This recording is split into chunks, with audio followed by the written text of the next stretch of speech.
Welcome to the Engaged at Any Age Summit. I'm your host, Jackie Sabrin, and thanks for being with us today. We have a lovely expert who's going to dive into a very hot topic, how to make dating fun, and I'm delighted to introduce to you Angela Gower-Johnson. Angela, thank you so much for being here today. Oh, thank you so much for having me. Yeah, it's a pleasure to share with the audience a little bit about you. You have been gifted with the ability to perceive people's energy and thoughts. That's a wonderful gift, and I can't wait for you to share that with all of us. Also, you provide coaching and consulting services to entrepreneurs, coaches, and artists who are eager to embark on their own quest for the ultimate dream. So welcome today. I'm so, again, delighted to have you here. And the hot topic, how to make dating fun. That is just, I think, for women that are on the dating roller coaster, or if anybody's ever had gone out and find themselves single and want to meet Mr. Right, then they're going to be on that dating. But making it fun, tell us about that. What does that look like, and how can we make dating fun? Well, that is a great question, and it's something that I've worked with many clients on. What I found that people do is when they're really searching for that partner, they usually have spent so much time in their head thinking about it that they have this checklist that they create. So instead of having a date be fun, it's almost like going through that checklist to either rule out or accept someone. And it's almost impossible to have fun when you're doing that, because that's kind of like going to school, or going to work. It's not really a going out to have fun thing if you've got a checklist and you're like, okay, well, does this person smoke? Does this person have baggage? Is this person into spiritual development? What religion does this person have? All of those things are excluders instead of creating something fun. So if you make the agenda of dating as a way to have fun and to see what's fun for you, it's going to shift the energy a bit.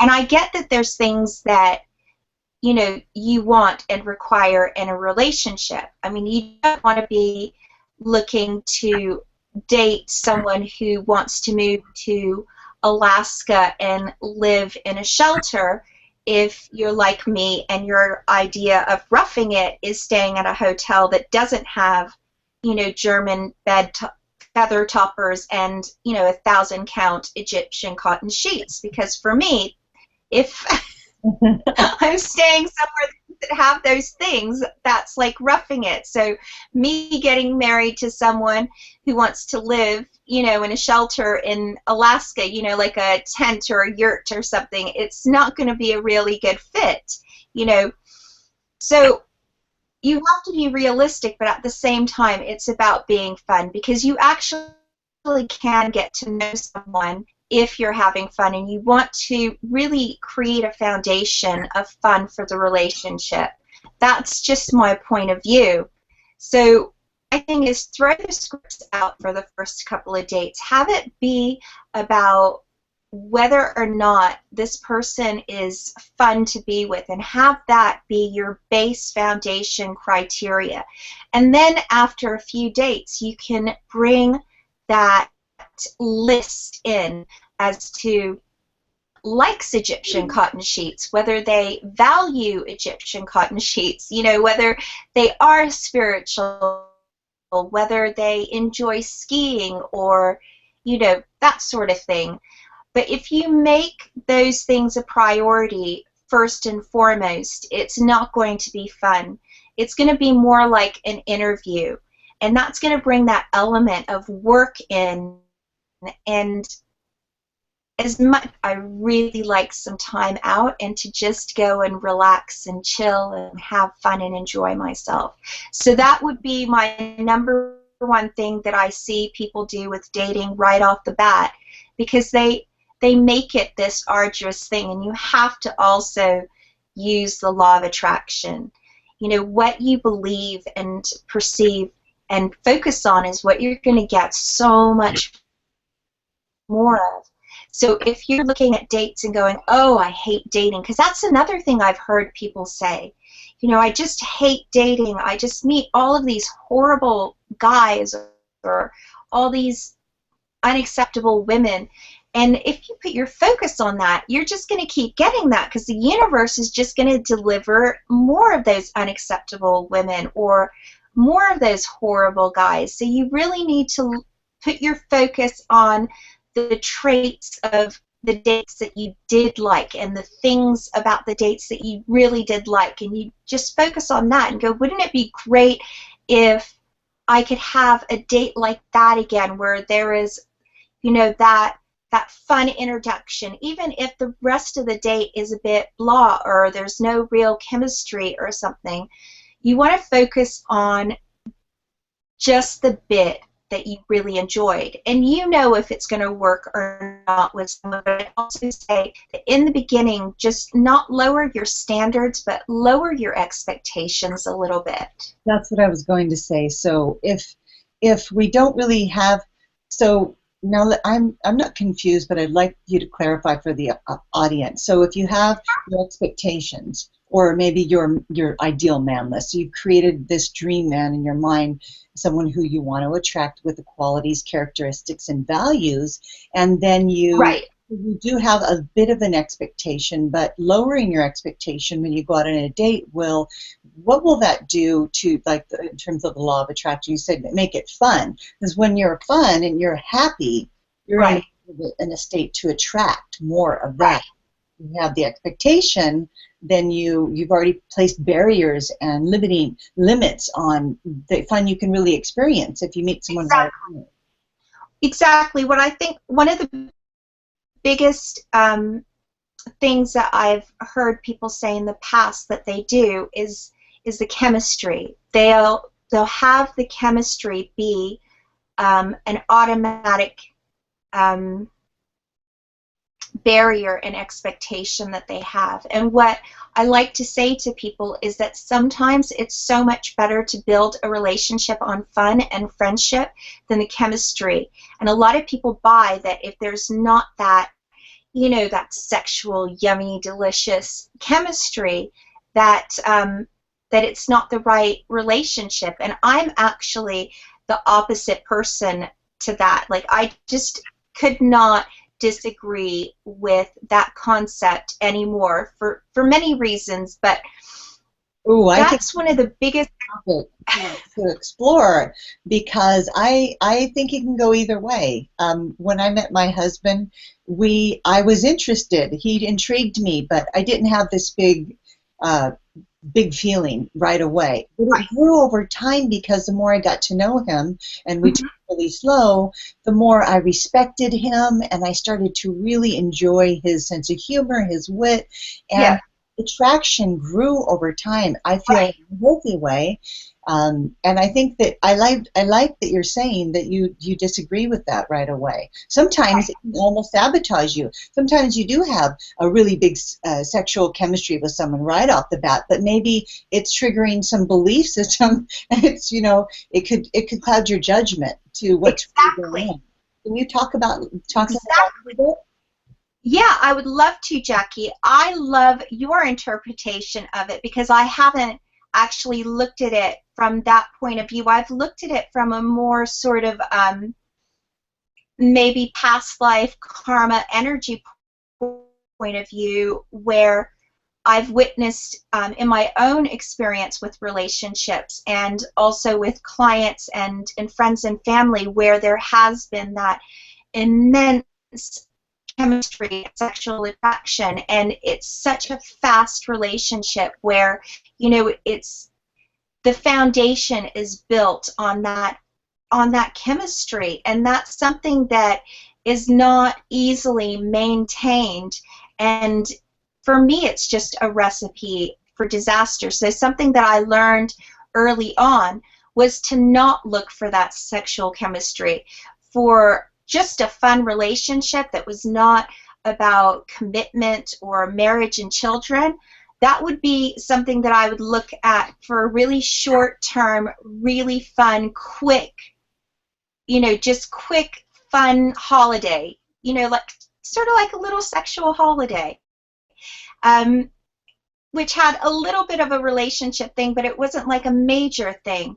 And for a partnership, for me, what I looked for is someone that I could build a foundation and a relationship of friendship and fun, and just have that ability to communicate at a really sort of deep level as friends. And we built on that, and then that sexual chemistry and energy would grow and grow and grow, and then I maintain it, and it's really, really super easy for me to maintain because there are so many facets there that allow me to maintain it.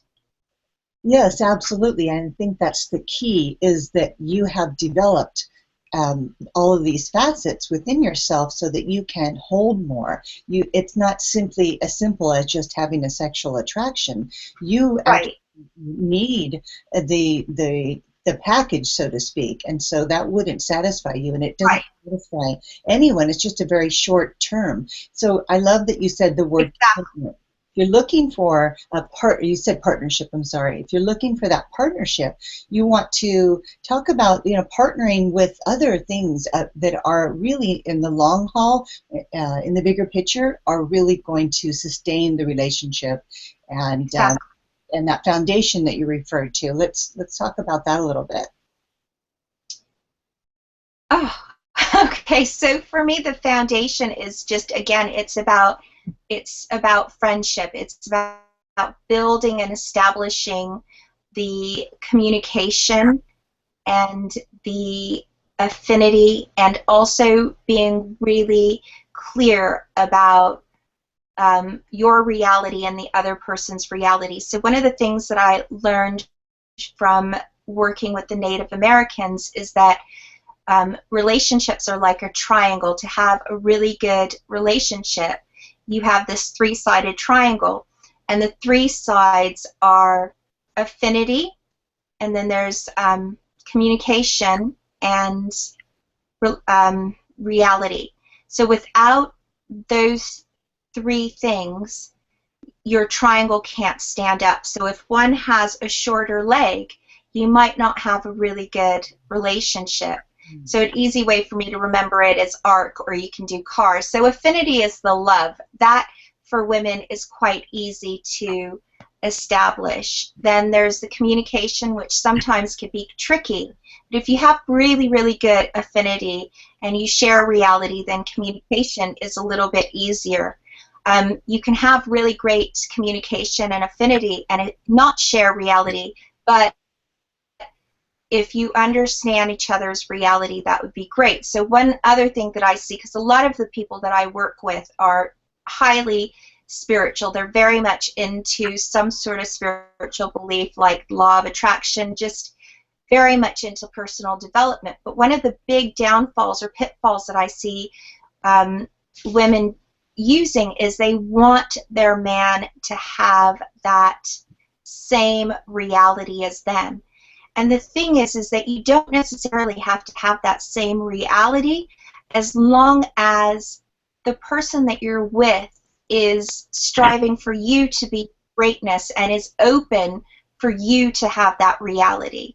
And you can find good people that aren't spiritual. I mean, one of my greatest teachers was quite a few years ago. It was a friend of mine who was much younger than me.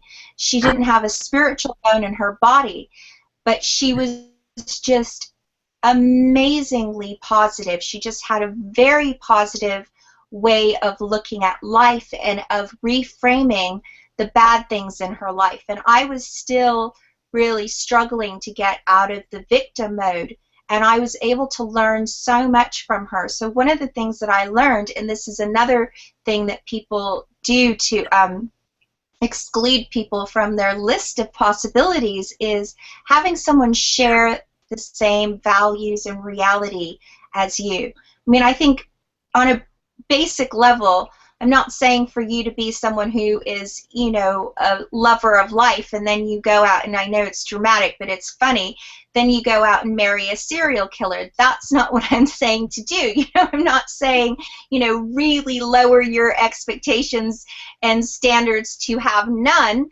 I'm just saying that, you know, maybe it's okay to marry someone or date someone who is in business, who doesn't really understand the law of attraction, but you can see that he's using those concepts naturally. And you just have to have an open mind, and be an allowance of how people show up. Yeah, I love your point of view because I couldn't agree with you more. I do see that women tend to want to have maybe the qualities that women exude in a man, and I remember even thinking about this for myself when I was making out my list of things that I wanted in my ideal man. And I remember a very, very good friend of mine said, "What if he was just a really good man who had values, who was loyal, who had integrity, who was honest, and just a really, really solid type of character?" And I said, "Wow, that's amazing. That's what I want. I want a good man. And no, he doesn't have to be really spiritual." And so my husband is such a good man. I'm so happy that she said that to me, because the reality was that it's a little, we didn't need that. Now, as we came together and as we grew together, he began to start to take on and learn and kind of be meshed with me in the spiritual aspects, and then I've got some of his wonderful qualities picked up from him, how consistent he is, how focused he is, and so it's been a real compliment. So I think women definitely need to keep an open mind about that third triangle. You said the reality is that a good man, that is something that has a lot of merit. Right, exactly. And, you know, massive, huge congratulations to you, and for having that friend that, you know, said that to you, and wow, you know, amazing. Woohoo! Yeah, it's really wonderful because it really opened my eyes to how narrow I was thinking and how my expectations were, maybe clouding my judgment and looking for a man. And when I opened it up to that, and I thought, that's really beautiful. Men really fall more into that category. And he's showing up with really all the things that I really want and need in a partner, and I'm bringing something really special to the table as well. So it's a real wonderful compliment. I'm so glad you brought this triangle up. And so going back to making dating fun, I love how you were just saying just to be friends, to develop that friendship. I think that you're right. I see a lot of women with that list, and they're showing up with their expectation. And after the first moment they see someone, they're like, he's out. And they don't even really give the relationship a chance to develop or even practice. I look at it this way: just practice your communication skills. Practice conscious listening when you're with someone. Really learn and try to understand about them and who they are, and make some a connection with them. And, so any more you wanted to add to that? Well, I would say, listening to what you said, I would just add, Jackie, that it would be wonderful if you could just also practice being comfortable and having fun and enjoying that feeling of being comfortable with a man. Because I think a lot of times that sort of chemistry means that you have to be on your best behavior or really shine. And I'm not saying don't shine or don't be on your best behavior, but sometimes it's so amazing and relaxing to just be you and to just be with someone that you can just be you with, and it's a lot less work. Yes, just that is so hard. I think that everybody does want to put on their best behavior. They're on their best behavior, and maybe it's a little rigid and it's not really natural. But giving yourself permission to be yourself, because I just think that's so important, and just allowing yourself to relax and have some fun and smile and don't take everything so seriously. It's not, like you said, you're not interviewing them to be your husband in that first meeting. Right. Things can develop over time if we allow them and don't make any judgments about. If I had judged Michael, my husband, when I met him, that he wasn't spiritual, we wouldn't be married right now. Because when I was talking to him, he wasn't. He hadn't really been exposed to a lot of spirituality like I have. So I'm so glad that I have that open mind about, who he was and what he'd experienced. And so, yeah, so we have something else we're going to go over, how to be the director of your life. And you're going to take me through a process, an energetic process, and talk to us about how to be the director of your life and what that really means. All right. So my whole thing is getting people to be their greatness, to really stand in your power and be everything that you can be. So how to be the director of your life is a process that I designed to support you in changing the story and the scripts around different situations. So today we're going to look at relationships and just changing the story around that and the script. So I'm going to leave it a little bit open so that everyone else that listens, and you're just going to be the surrogate for everyone else and hold that space, they can change whatever it is that they're looking to change. So we're just going to use this time to give you the opportunity to change what has been stopping you from experiencing that relationship that you'd like to experience. Right, okay. Perfect. So you ready? Yes, I'm ready. What's stopping me? All right. What did you say? What's stopping me from changing? Would you repeat that last? I can just hold on. Whatever's stopping you from experiencing that relationship that you'd really like to be experiencing. Okay, got it. So I'm just going to use relationships as a broad umbrella, and then as we dive in, you can choose whatever it is that you want to look at and start tweaking.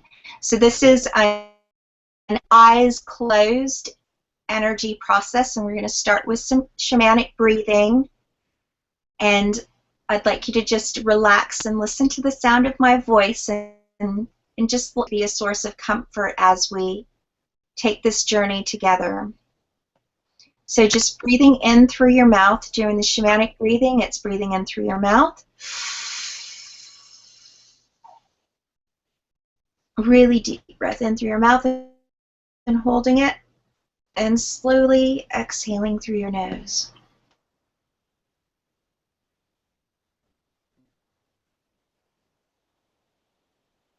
Breathing in through your mouth, holding it, and exhaling slowly through your nose.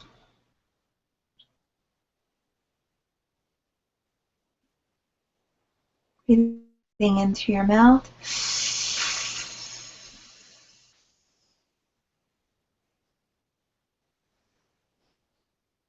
holding it,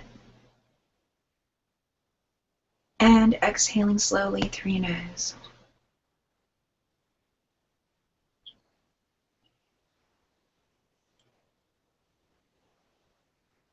So I'd like you to imagine a stage. Maybe it's one of those old-fashioned stages, like maybe one from school or an old theater.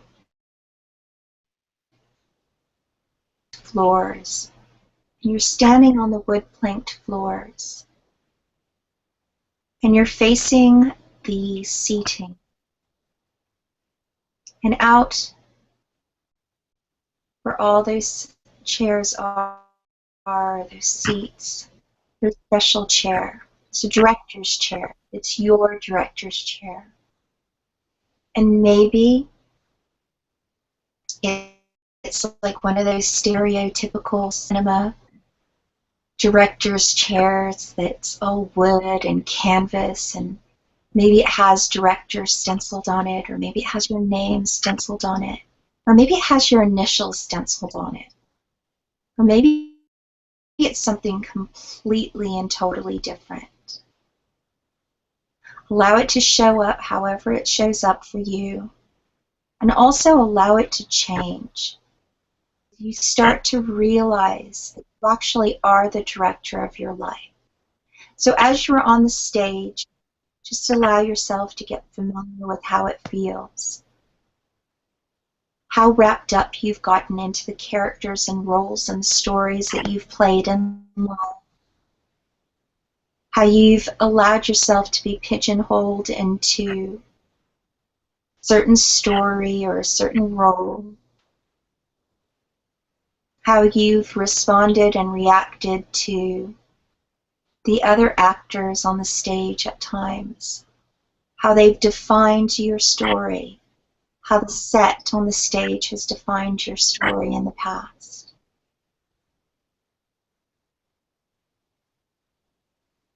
And in a second, I'm going to have you to start walking to your director's chair, and I'd like you to have my voice follow you as you walk towards your director's chair. And maybe with every step you take, you can start to acknowledge that you are an infinite being. You are a creator. You are the director of your life. And that you have the ability to start directing your life today. So slowly taking steps towards your director's chair.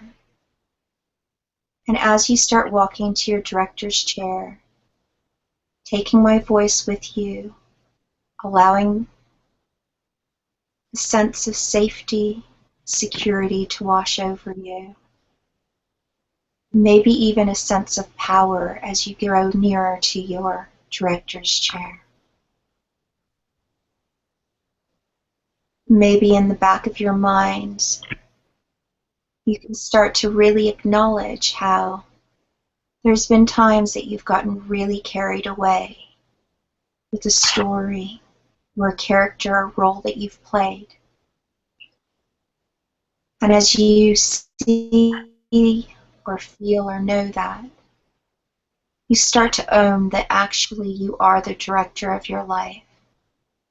Now is the time to have the ability to change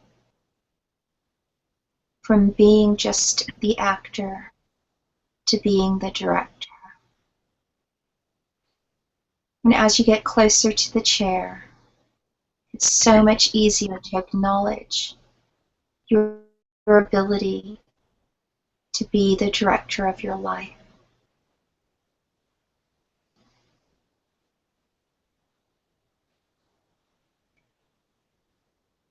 And you get to your director's chair and you sit down, allowing the chair to support you, to embrace you. Maybe feeling the support and embrace of the chair. And allowing it to be the representation of the universe, of the universal life force, of collective consciousness supporting you, embracing you, adoring you. There you go. Allowing yourself to connect fully to the universal life force and all of the support and adoration that the universe has for you. Maybe just breathing it in, breathing in that support and adoration, locking it into place. And as you're sitting in that director's chair, allow yourself to see your character in regards to relationships that you play, that storyline that you have. Allow it to show up on the stage. And so you're sitting in your director's chair, fully connected to the universe. becoming one with your greatness, with your talents, your abilities, and your power, awareness. But seeing the character that you've played in regards to relationships on the stage. And I'd like you to shine the light of the universe onto you on the stage.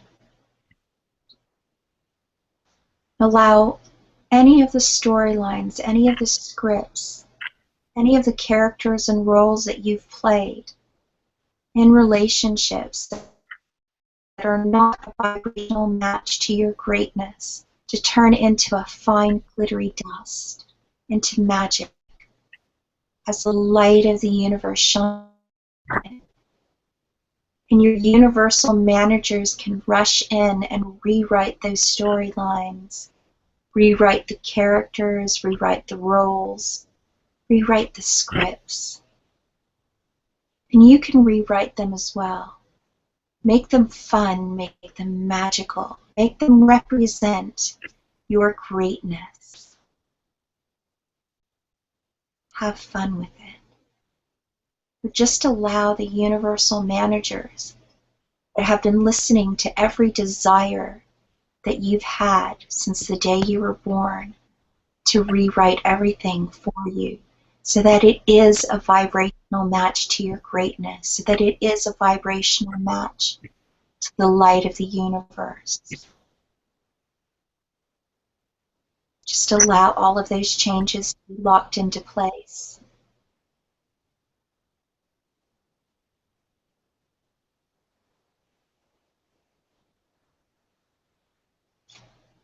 And just repeating the process again, bringing up the storylines in regards to relationships. Maybe it's about finding that special relationship or having that special relationship. Maybe it's about your belief system and having the most incredible love and relationship. And shine the light of Creator, the light of the universe on that story, that script, that character and role that you've been playing. And anywhere that it's not a vibrational match to your greatness or the light of Creator, light of the universe, allow it to turn into a fine glittery dust, into magic. And your universal managers rush in and rewrite the scripts, rewrite the storyline, rewrite characters and roles that you can play with relationships now. They're all a vibrational match to your greatness. It's a vibrational match to the light of the universe. And you can dive down deep, going deep,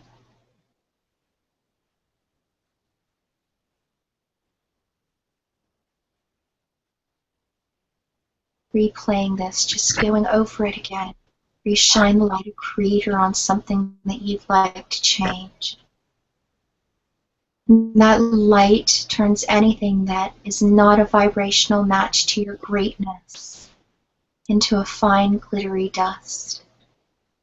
And the universal managers rush in and rewrite that story, or that script, or characters and roles,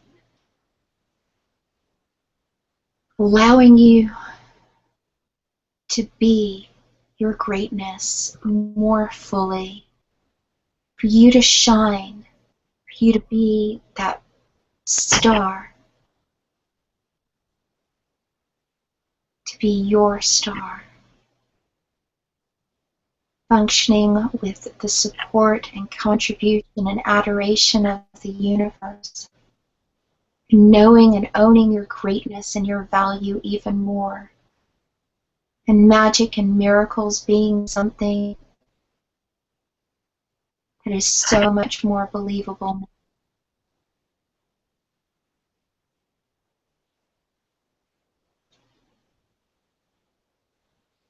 And in a minute, I'm going to bring you back. But before I do, I'd like you to just dive deeper. Do this process really quickly on anything that you've been asking for, anything that you've been looking for some change.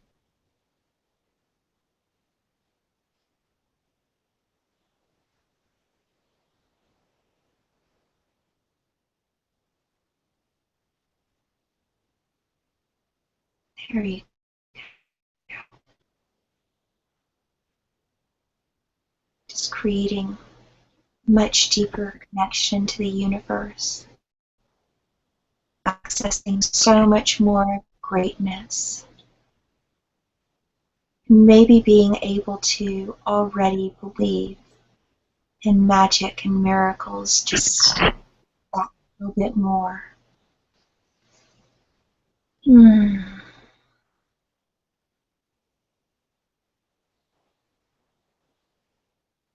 5.